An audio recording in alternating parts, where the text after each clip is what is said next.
Primeira carta de João, capítulo 2, versos de 18 a 26. Filhinhos, já é a última hora, e como ouvistes que vem o anticristo, também agora muitos anticristos têm surgido, pelo que conhecemos que é a última hora.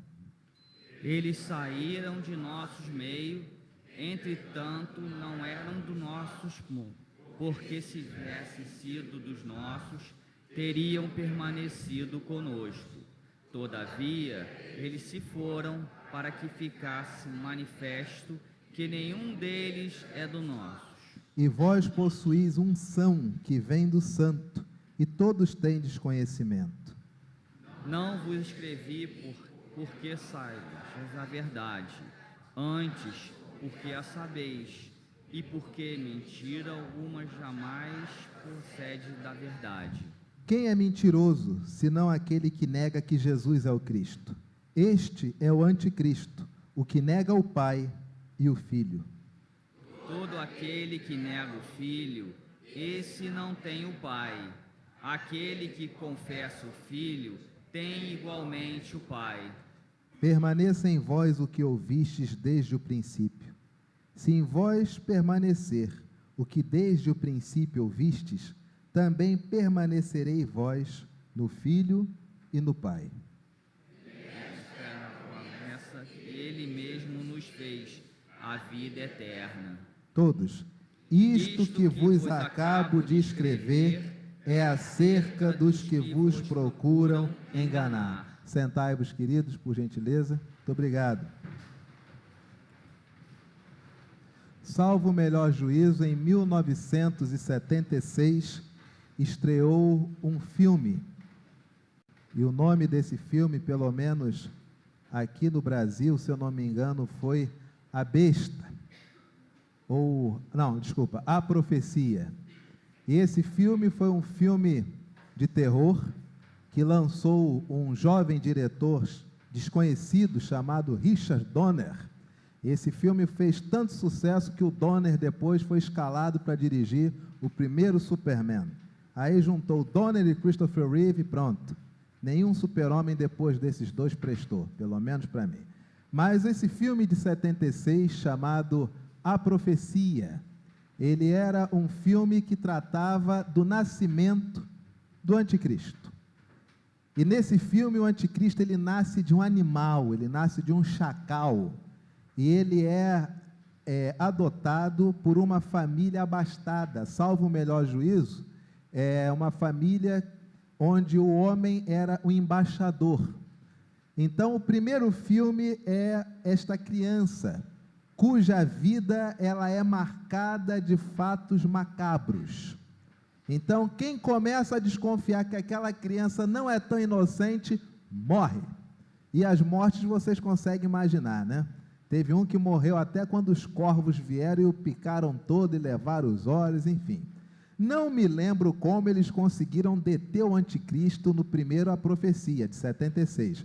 Mas não foi o suficiente, porque no final da década de 70 ou no começo de 80, veio o segundo A Profecia. E dessa vez o anticristo já estava no período de alistamento militar.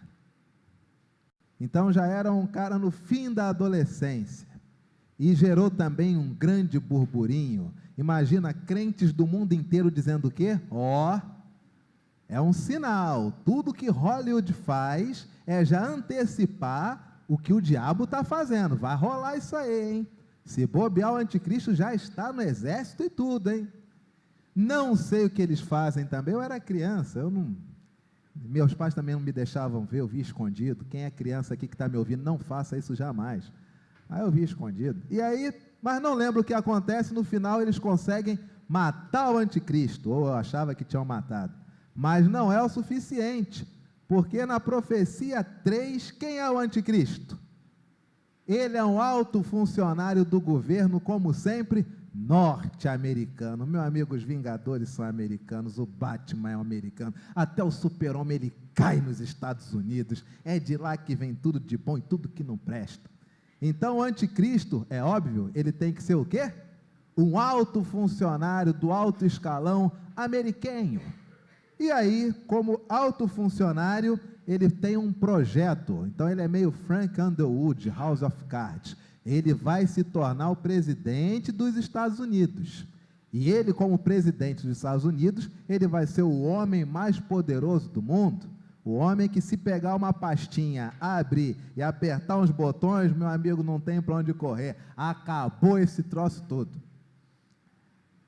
E a franquia parecia que tinha acabado. Só que os crentes, na década de 80, ficaram num frisson de que nós estávamos vivendo os últimos dias. E aí vieram cair no Espírito, dente de ouro, línguas, unção do Espírito Santo, unção para lá, unção para cá, círculos de oração, reuniões de oração, em concentrações de oração no Maracanã, em grandes estádios, derramar do Espírito Santo.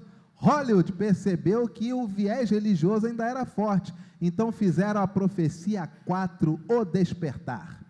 E dessa vez o anticristo, ele volta no corpo de quem? Olha o vilipêndio, de uma menina. Até lascar com as mulheres, o anticristo consegue lascar.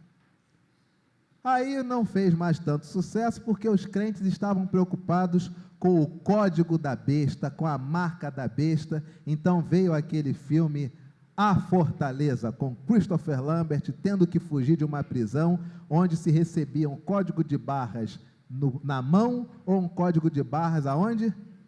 Na testa.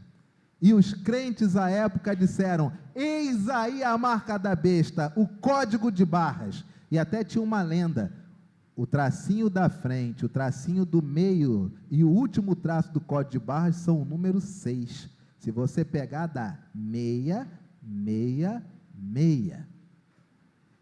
E os crentes acreditavam que o código de barras era o sinal da besta, até que as Bíblias começaram a ser impressas também tendo atrás código de barras. Aí deixou de ser do diabo. Se a Bíblia tinha código de barras e o arroz e o feijão também vinham código de barras, ninguém vai levar isso muito a sério e ficar sem comer. Vamos comer, vamos ver como é que vai ficar isso aí. Surgiram os primeiros encontros. G5, Daniel diz que eram 10 reis. G6, faltam 4. G7, faltam 3. G8, eita, é agora. G9, meu Deus do céu, Estados Unidos, Rússia, Alemanha, ai meu Deus. Aí do 9 pulou para o 11. Aí os crentes ficaram perdidos. E agora? Não, mas espera aí. Tem sempre um que sai. Daqui a pouco vão ficar só 10. Aí de G11 já foi para G20. Também não foi dessa vez. Na Segunda Guerra, quando surgiu um homem o símbolo era uma cruz oriental, que hoje é conhecida como suástica nazista, mas era uma cruz oriental. Quando surgiu um homem austríaco, com muita influência, domina um país chamado Alemanha, e ele, com o símbolo de uma cruz diferente da cruz do cristianismo, ele resolve dominar o mundo e promover extermínio ao povo judeu. Hitler era quem? Era o anticristo. E ele era o anticristo? Sim ou não? Oi? Sim. Sim. Sabe por quê? A palavra do Senhor nos ensina nessa manhã: filhinhos, já é a última hora, e como ouvistes que vem o anticristo, também agora, neste momento que eu, João, vos escrevo, muitos anticristos têm o quê? Pelo que conhecemos que é a última. Anticristo, infelizmente, sempre teve. Cada geração, cada era, o seu anticristo. Tem anticristo com poder bélico. Hitler é um. Mas não era só ele naquela guerra não, né? Não era só ele não. Mas bota na conta dele, porque aí todo mundo se sente bem. Se for falar de outros, aí gera aqui mimimi, aqui desarranjo, deixa quieto. Mas não era só ele não. Mas existem anticristos cujo poder não é bélico. Tem anticristo cujo poder é a literatura. e escrevem coisas que se opõem a Cristo, que nega Jesus e nega o Pai. E o que é que nós fazemos? É o intelectual, a intelectualidade, a liberdade intelectual. É um processo acadêmico, academia é isto é academia, academia. E os anticristos vão escrevendo o anticristo na literatura, escrevendo o anticristo através da saúde. Vocês se lembram quando Deus criou o mundo e disse que tudo era para o homem, menos o quê? A árvore do conhecimento entre o bem e o... Hoje, meu amigo, dependendo do que você pega na natureza, quem é você? Você é o demônio. Isso é anticristo. Se lembra quando Jesus, ele considera puro todos os alimentos? Se lembra? Mas há aqueles que dizem, não toques nisto, não toques naquilo outro. Tal coisa procede de Deus, tal coisa procede do diabo. O que é isso? Isso é anticristo. Sabe o que é anticristo? Anticristo é tudo que se levanta contrário a quem? A quem? Neste espírito, nossa sociedade e nossas igrejas estão repletas de anticristos. Porque tantas coisas a Bíblia diz, e nossas igrejas fazem o quê? Temos que conversar. Temos que procurar entender isso aí à luz do tempo. A palavra do Senhor ainda diz: eles saíram do nosso meio, entretanto eles não eram dos nossos. Anticristos saem de onde, gente? Saem de onde? Do nosso meio. Nosso meio hoje aqui é qual? Aonde? E também pode ser o quê? A sociedade. E também podem ser nossas o quê? Famílias. Anticristo não nasce de chacal. Anticristo sai do nosso meio. Pensamentos, atitudes, desejos que contrariam o Cristo não vêm de fora para dentro, saem de dentro para fora. A palavra do Senhor ainda diz: entretanto não eram dos nossos, porque se tivessem sido dos nossos, teriam permanecido conosco. Todavia eles se foram, para que ficasse manifesto que nenhum deles é o quê?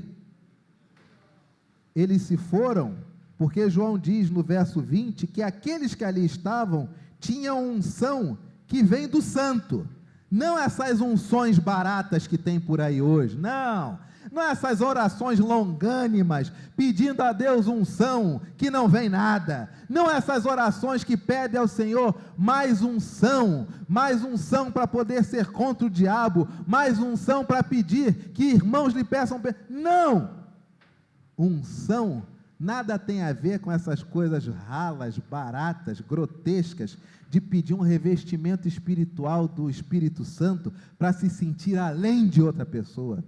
É curioso, a maioria esmagadora das pessoas que pedem unção, e que pedem para serem ungidos pelo Senhor, eles parecem que eles não andam mais nessa terra.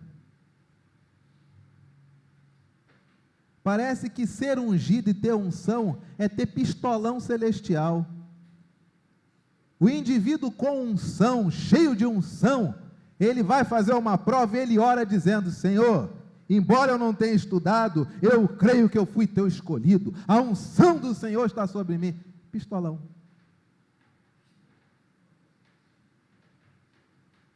Você acredita nisto? Mas acontece. Unção não tem nada a ver com isso. Mas antes de chegar em unção, aliás, já na unção, a palavra do Senhor diz: e vós possuís unção do santo, e tendes conhecimento. Não vos escrevis porque não saibas a verdade, antes porque a sabeis, e porque mentira alguma jamais procede da... O que é unção? Unção é a capacidade de saber. o que é verdadeiro e o que é mentiroso. Unção é a capacidade de observar alguma coisa e ver, isto não procede do Pai, ou isto procede do Pai. Unção é muito anterior ao Novo Testamento. Sabe uma pessoa que não sabia, mas estava pedindo unção? Um homem que começa com S e termina com Salomão. Quando Deus chega para Salomão e diz: Salomão, meu filho, eu vou te fazer um negócio que eu nunca fiz com ninguém. Você pede tudo. O que tu quiser eu te dou. Pede tudo, meu filho. Se Deus chegasse para você de noite, sempre no pavor, sempre com você puxando a coberta, que é isso? Mas aquele paninho fosse defender. Pede tudo e eu te darei. O que você pediria? Marcelo, vamos confessar nossos pecados, Marcelo? Pedir para desligarem a mesa de som lá para a gente poder confessar na nossa intimidade? O que nós pediríamos? Salomão diz: Senhor, eu quero sabedoria para poder exercer a minha função de julgar as pessoas. E eu quero discernimento para saber aquilo que é certo e aquilo que é errado.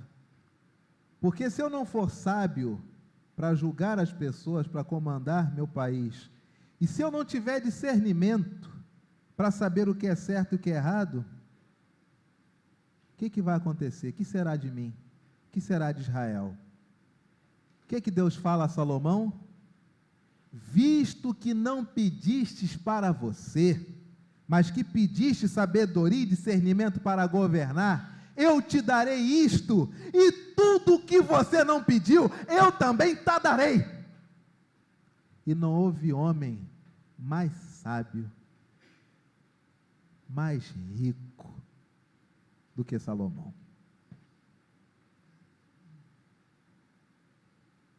O que é unção?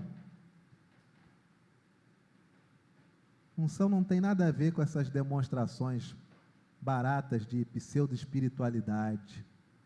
Unção não passa pelo viés, estou sentindo. Não, unção não sente, unção ela é.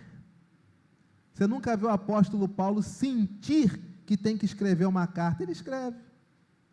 Você nunca vê João dizendo: estou sentindo que eu tenho que escrever. Ele escreve. Unção é. Quer ver uma coisa, um exemplo? Que coisa? Essa semana aconteceram coisas tão corriqueiras. Eu e Gilmar fomos lá na Ilha do Governador deixar essas camisas aqui para ficar prontas. Inclusive, quem quiser essa camisa, eu, como sempre, não sei o preço, mas está disponível. Tem a opção de botar assim, tem a opção de cor azul ou branca, e pode botar seu nome se quiser. Mas o preço é com o Gilmar. Fomos deixar a camisa na Ilha do Governador na terça-feira, 14h. E o camarada falou: vocês vieram de tão longe, em 1 hora a camisa fica pronta. Vocês enrolam por aqui pelo extra aqui da Ilha do Governador, daqui a 1 hora vocês pegam a camisa. E aí na hora eu falei: Gilmar, não é para a gente estar aqui não, vamos voltar para a igreja? Amanhã a gente vem buscar. Vamos deixar de estar aqui, já estamos aqui, para voltar no dia seguinte? Vamos, amanhã a gente vem aqui. E assim fizemos. Terminou a reunião de oração da SAF. Gilmar, bora pegar as camisas? Bora, pastor. Aí chega um zap, nosso querido Cláudio falando o seguinte: não, que eu não estou muito bem, eu preciso ir para o pronto-socorro, mas aí o catado que tem que fazer na parede é coisa simples, você dá um catadinho lá, ajeita a parede, depois eu vejo. Falei: isso aí deve ser para algum pedreiro, mas caiu no pastor, não tem problema. Entramos no carro, Gilmar, liga para o Cláudio, vê o que está acontecendo. Resumo: nosso presbítero tronchinho, meu Deus do céu, velhinho ali apagando, todo tronchinho. Alguém já viu o Cláudio parecer velhinho? Alguém já viu o Cláudio parecer velhinho? O Cláudio está parecendo velhinho, e é curioso que velhinho, né, quando assim, não está sentindo muito bem, velhinho é vaidoso. Velhinho está sempre ajeitando cabelos que tem, né? Os poucos que tem, ele dá ainda uma guaribadinha. Aí o Cláudio, eu brinquei no carro, falei, o Cláudio tá velhinho. Você vê, quando ele fica velhinho, é quando vem a franjinha aqui, ele não ajeita o cabelo. Ó. Cláudio de franjinha, dentro do carro, na ilha, da ilha fomos em Caxias buscá-lo, fomos até o hospital. Coisa mais normal do mundo. Mas eu não senti nada. Gilmar também não sentiu nenhum arrepio do espírito, não. Que a unção é. Você discerne na hora, ó, isso aqui não é para ser feito assim, é para ser feito de outro jeito. Agora é para a gente fazer tal coisa, não é para fazer de outro jeito. É simples. Quarta-feira, quem veio aqui no culto de quarta-feira deve lembrar. Quarta-feira agora, o casal sentado ali onde está a Carla e a Ana Lúcia. E começamos a conversar, e o homem começa a tirar dúvidas. Aí a menina vai e começa a tirar dúvida. O culto de quarta-feira é bom por isso. Você levanta o dedo e lasca a pergunta, e o pastor que se vire. E eu olho para o homem e eu digo com toda tranquilidade, você pensar desta forma não é o evangelho. Porque nada vai aplacar o teu coração como o evangelho aplaca. Você pode ser rotariano, pode ser maçom, você pode ser Rosa Cruz, você pode ser tudo isso. Mas se não houver o evangelho, essas outras coisas de nada adiantarão. E a mulher do camarada levanta e diz, pastor, eu vim orando para Deus falar no coração dele, porque ele é tudo isso e isso está atrapalhando o nosso relacionamento. Mas, meus irmãos, eu não senti nada. Não veio sopro do Espírito, ele é maçom. Não. Ele é Rosa Cruz. Não. Ele é rotariano. Também não. Unção é o que se é. O que é. O que não é, não é. Aí ontem à noite, a garganta já dando pigarro, eu falei, eu não vou aguentar pregar de noite, dar aula de manhã. Eu vou ter que fazer o seguinte, cancelar a aula da manhã para o outro domingo. E de noite, foi antes do pigarro, não sei porquê, mas não é para eu estar na igreja à noite. Ligo para o presbítero, Elias, você pode substituir? Sem problema, pastor, está tranquilo. Nem me perguntou o porquê, se perguntasse também não saberia responder.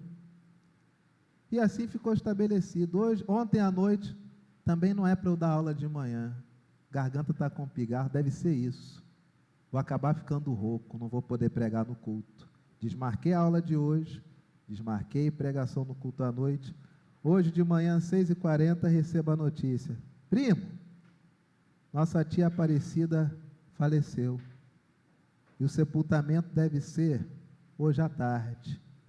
Não sei quem da igreja dela vai poder vir. Eu disse, tem problema nenhum. Se a família estará lá, a família é tudo que a tia sempre teve, sempre precisou. Mas não senti nada, meus irmãos. Não teve arrepio na base da coluna. Não teve chamar todo mundo para reunir as mãos assim. Nada. Sabe aquela coisa igual Jesus? Que Jesus também não sentia nada nesse sentido.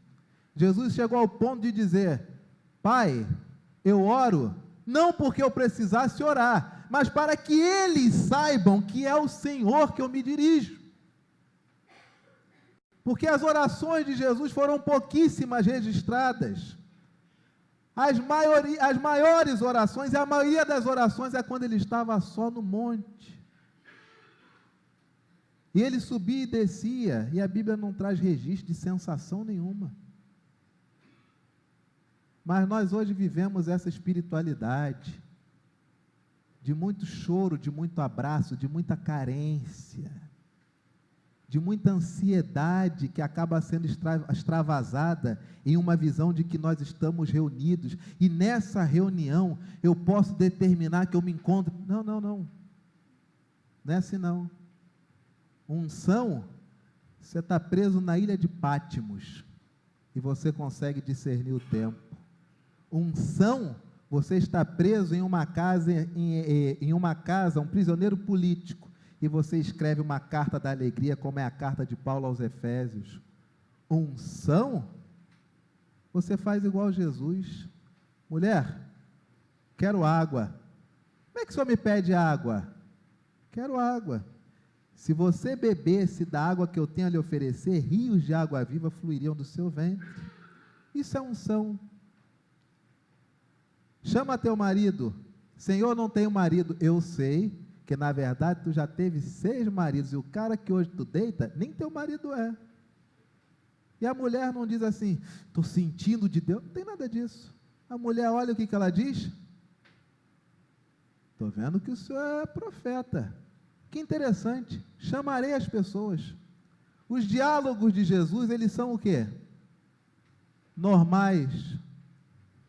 E as espiritualidades que nós vemos hoje, como é que elas são? Marcelo, nós precisamos orar, Marcelo, precisamos orar, vamos orar, precisamos orar. Tudo fez Deus formoso no seu devido tempo, ainda que o homem não possa discernir a eternidade. Cuidado com essas promessas de oração, cuidado com essas promessas de unção, que é uma ansiedade, uma carência travestida de espiritualidade. E recentemente nós tivemos um caso de alguém que com muita unção disse que seu casamento era de Deus. Não foi? E o marido, pastor, morreu assassinado. E os fios de investigações, alguns dos caminhos alegam que isso ocorreu por parte de gente da família. Mas quem diria que aquela mulher ou aquela família não era ungida? Alguém diria que não? Com todos os sinais externos, igreja lotada, amor infinito, lotando a casa de gente,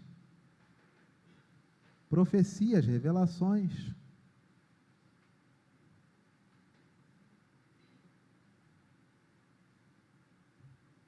Cuidado. Cuidado porque estão querendo te enredar. Cuidado porque querem te afastar do convívio a esta igreja. Cuidado porque lobos roubadores dizem para você, sabe o quê? Não vá à igreja hoje. Lobos roubadores dizem o quê? Aquilo ali é uma cambada, aquilo ali é uma panelinha, não vá à igreja hoje. E sabe o que você faz? Por qualquer motivo, você não vem. E você não percebe o rombo, a brecha, o buraco que você deixa aberto no seu coração e no coração de sua família.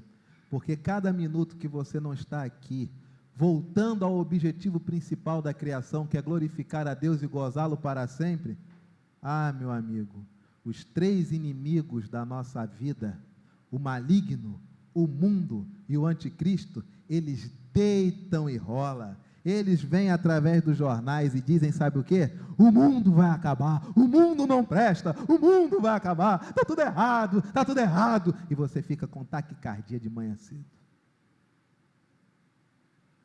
Aí os comentaristas, o que eles dizem? É isso aí, é nós contra eles e deixa o coro cantar. E você fica como? Cabeça pesada o dia todo. E aí você vê filmes dizendo o quê? Toda forma de amor é válida, contanto que haja o quê? Amor. Aí você pega seus filhos, joga uma tela de cristal líquido, eles ficam lá viciados naquele negócio, enquanto você vai fazer a comida, enquanto você vai trabalhar, e você não percebe as coisas que eles aprendem. Outro dia minha filha chega para mim e diz, papai, com as forças do mal, nós, o quê? Com as forças do mal, que? Quase que eu falei, ajoelha agora.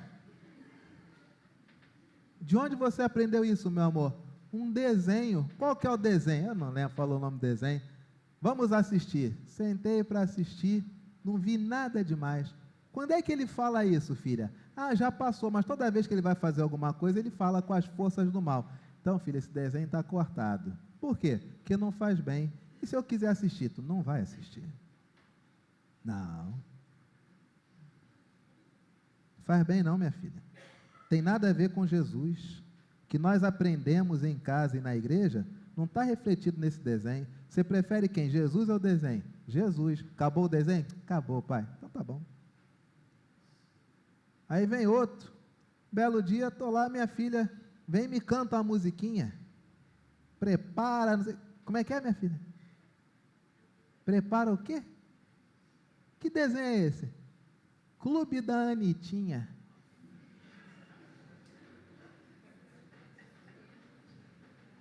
Ó, não tenho nada contra você que gosta não, tá? Gosto é gosto. Vamos ver o Clube da Anitinha. Aí todas as músicas que na versão adulta, né? Você sabe como é que é, né? Sabe como é que é, né? Ué, você está sabendo? Eu não sabia não, tinha que pesquisar. Já estava sabendo? Todas as músicas em versão criança. Eu olhei aquilo e falei, mais um que tem que riscar. Aliás, minha filha, vamos fazer o seguinte, hoje o papai vai ficar aqui do teu lado, nós vamos ver isso aí tudo, é um tal de risca, acrescenta, risca, acrescenta. Mas sabe como é que o inimigo faz? Sabe como é que o inimigo faz? O inimigo, ele começa no meu coração dizendo, sabe o quê?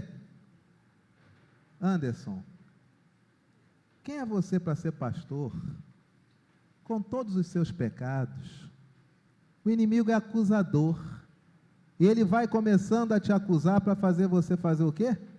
Desistir de vir à igreja, porque você é pecador. Aí vem o mundo, que é teu segundo inimigo, que diz o quê? Para que você vai lá, cara? Olha um camarão na moranga aqui, cara. Economiza esse dinheiro do dízimo, olha um carrão maneiro aqui, cara. Na OLX baratinho aqui, cara. Revisão na autorizada, cara. Para que você vai tentar salvar o casamento? Que isso, rapaz. Troca essa por duas que são mais da mesma idade, rapaz. Aí o mundo fica te mostrando essas coisas. A soberba, a vaidade dos olhos, a vaidade da carne e a soberba da vida. E vem o teu terceiro inimigo, que se levanta e diz tudo que é contra o Cristo, a começar da nossa concepção. Quanto crente hoje defendendo aborto como se fosse a coisa mais normal do mundo? Tu quer defender aborto, filho do Altíssimo? Você quer defender aborto? Conversa com Dona Maria. Diz para ela, Maria, você com 14 anos, uma criança que o pai não é o noivo, isso não vai dar certo não, minha filha, você sabe o que fazer. Conversa com Maria. Você conversaria com Maria? Você conversaria com Maria? Você não defende o aborto? Não, porque o aborto. Não, porque nós temos o aborto. Contrário ao Cristo, contrário ao amor. E é por isso que nós estamos nos perdendo, porque nós somos a geração que mata no ventre, enterra os velhos nos asilos e passeamos com os nossos pets. Lambe a carinha de papai. É por isso que o mundo vai de mal a pior. E você trata esse assunto como se fosse uma batalha cultural. Não é, meu amigo. João já está dizendo, o anticristo já surgiu, e tudo que é contrário a Cristo, e tudo que é contrário a Deus, e tudo que não confessa Jesus, já tem surgido, saiu do nosso meio, mas não eram dos nossos. E o que nós fazemos? Não tratamos esse assunto. E se você, ao me ouvir falar de aborto, terceira idade, idosos e tantas outras coisas, você está pensando em opinião política, o anticristo já está ganhando, cara. Para tu ver como é que a tua mente já foi tão tomada de coisas anti o Cristo, que você está categorizando os ensinamentos de Jesus, tirando Jesus desses ensinamentos e introjetando ideologias políticas. Eis o anticristo, dominando nossas mentes. Você achando que isso é politização, que eu estou defendendo o governo Bolsonaro, sou contra o governo de Haddad.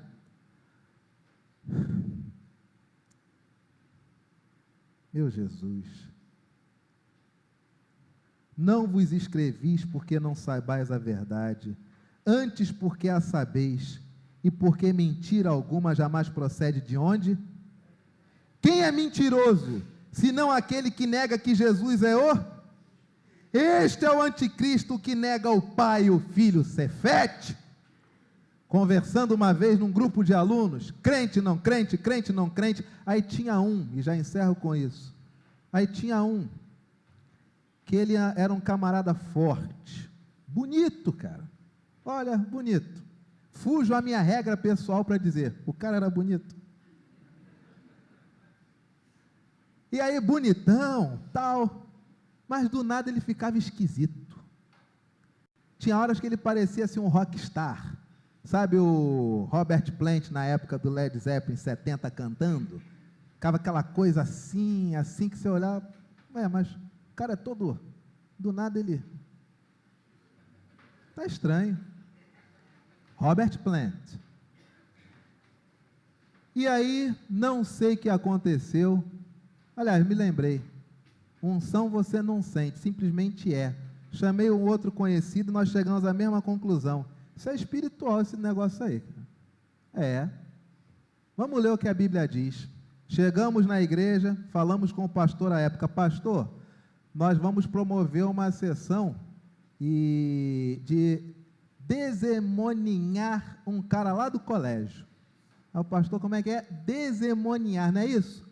Vocês querem expulsar um demônio? Isso, pastor, é isso mesmo, tem um cara que ele é endemoniado, aí nós vamos partir para dentro dele, e o pastor olhou, vocês têm certeza disso? E nós dissemos, das duas uma, se for demônio vai sair, se não for, o máximo que vai acontecer, não vai falar com a gente, mas já não fala tanto, e o cara não precisa de nós, ele é bonito. E o pastor disse, olha, abra a Bíblia de vocês, porque a palavra do Senhor diz em 1 João 4, todo espírito que procede de Deus diz, Jesus Cristo veio em carne, mas todo espírito que não procede de Deus não consegue dizer que Jesus Cristo veio em carne. Falei, nossa, é isso, vamos embora. Fomos para o colégio, está lá o cara, bonitão, sentou conosco, vamos conversar? Vamos embora. Como é que é, cara? Está tudo bem, tudo legal? Tudo bem, tudo legal. Você tem alguma religião? Olha, a religião que eu tenho eu não posso falar para vocês, que vocês não vão conseguir suportar. Falei, ixi, está esquentando, está esquentando. E aí, como é que é isso? Na minha religião é a seguinte, 6 meses eu fico como homem, 6 meses eu fico como mulher.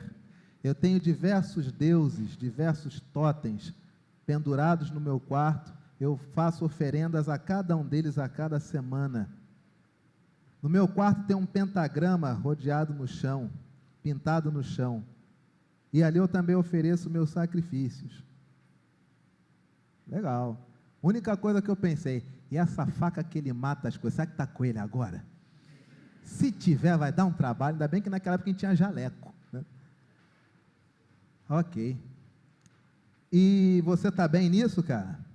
Aí ele começa a marejar os olhos e diz, não, eu estou bem, também não tem como eu sair dessa não, eu já fiz um pacto de sangue, eu estou preso nisso. E ninguém sentiu nada, porque o Espírito é o Espírito da verdade, não é o das sensações. Ninguém pediu unção, porque unção ou você tem ou você nunca teve. Eu simplesmente olhei para ele e falei, vamos orar? Eu não preciso orar, mas eu preciso. Você pode fechar os seus olhos? E o cara tenta fazer força para fechar os olhos e não consegue. Aí do nada vem um amigo que era um bandido lá na Ilha do Governador, sentou, Cefete em 96, hein? Sentou, começou a atrapalhar o assunto.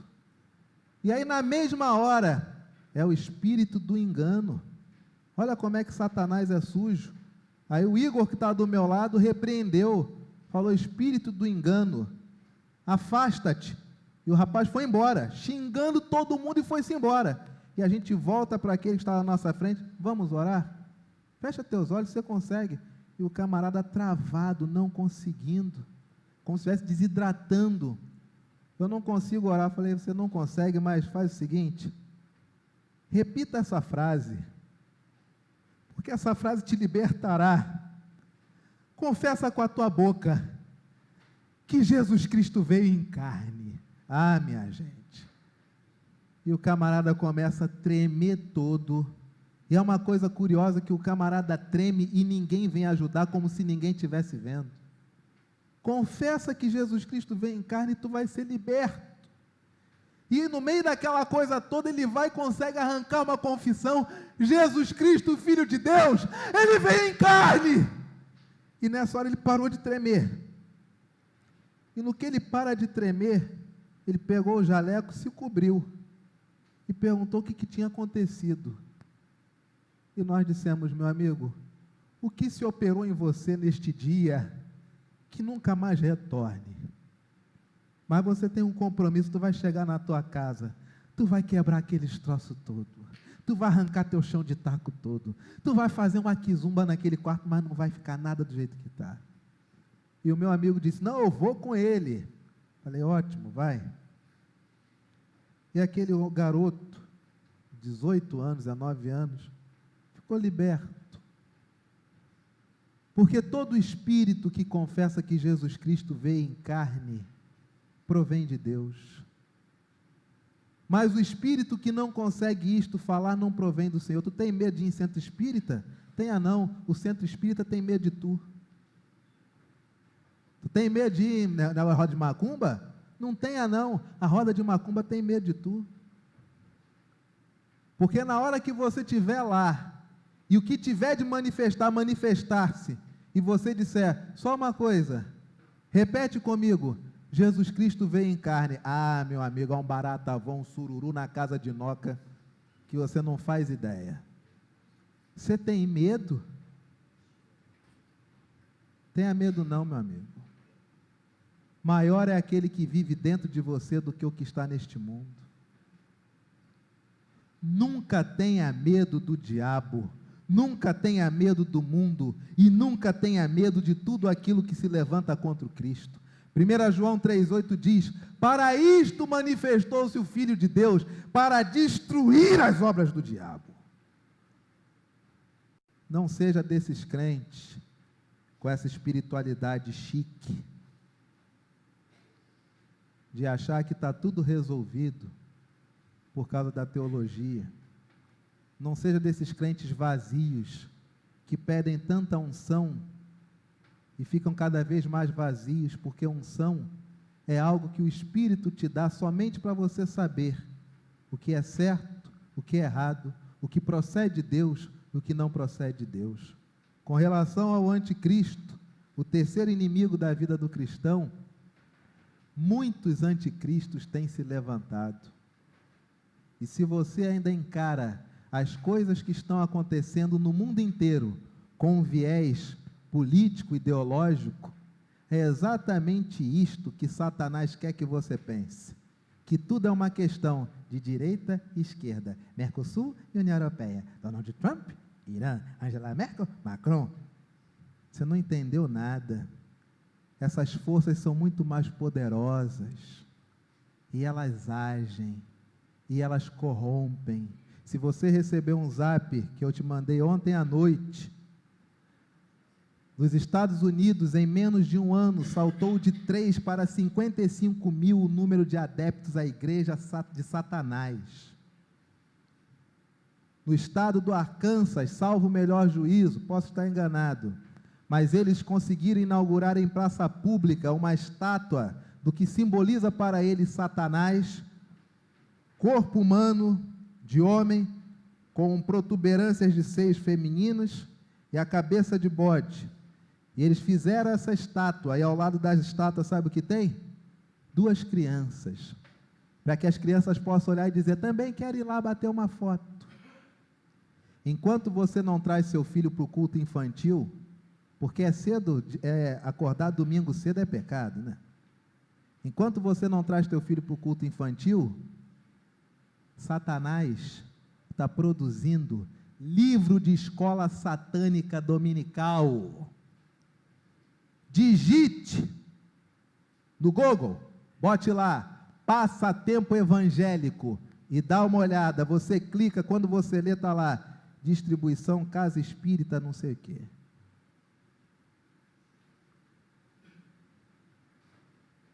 Traga seu filho à igreja. Não importa se ele chega aqui, ele grita, dá alteração. Meu amigo, aqui teu filho está em casa. Traz ele à força. Se ele não quiser ficar aqui na frente, ele fica ali do lado, ele fica lá atrás, ele fica lá embaixo. Mas ele fica. Porque os desenhos estão ensinando muita coisa que não presta. E nós adultos temos feito um desserviço, achando que tudo se resume à direita e esquerda. Literalmente para o inferno com essas duas coisas, porque é muito maior do que isso. Há um grande plano diretor em voga, de exterminar com tudo que representa Cristo na face da terra. E tu fica com teus diálogos intelectualoides, besteira. É muito maior do que isso. É muito mais profundo, é muito mais complexo. E como me dá agonia, como me arrebenta o coração.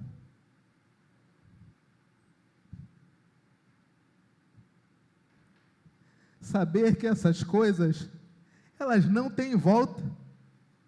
Porque a palavra do Senhor diz, em Tessalonicenses, 2 Tessalonicenses 2:7, que o espírito do anticristo ainda não está pleno, porque ainda não saiu aquele que o detém, porque ainda se encontra achatado, mas haverá um momento que aquele que o detém se ausentará, e esse espírito do anticristo dominará a sociedade. E como nós estamos, nós não trazemos nossos filhos para o culto infantil, deixa. Nós não trazemos para a escola dominical, deixa. E sabe o que nós dizemos quando eles querem se batizar, fazer sua pública profissão de fé? Só pode depois dos 18.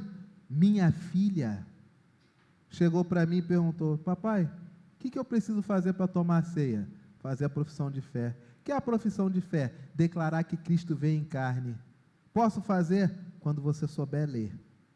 Porque se papai lhe fala ao ouvido, pensarão que é indução. Não. Quando você souber ler, você vai ler.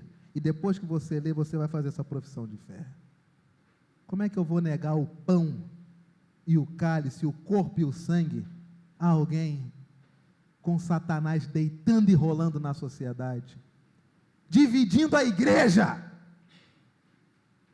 Dizendo que não há amor entre nós. Fazendo você vir à igreja chateado, ou pior, não preciso ir à igreja, já sei muito. Eu já sei muito, não preciso ir à igreja. O que o pastor vai falar, eu já sei. O que o presbítero vai pregar, eu já sei. Não preciso ir à igreja. Eu só vou em cultos seletos.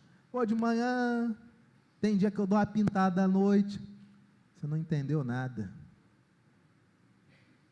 O acusador está dizendo a você que esse lugar não presta.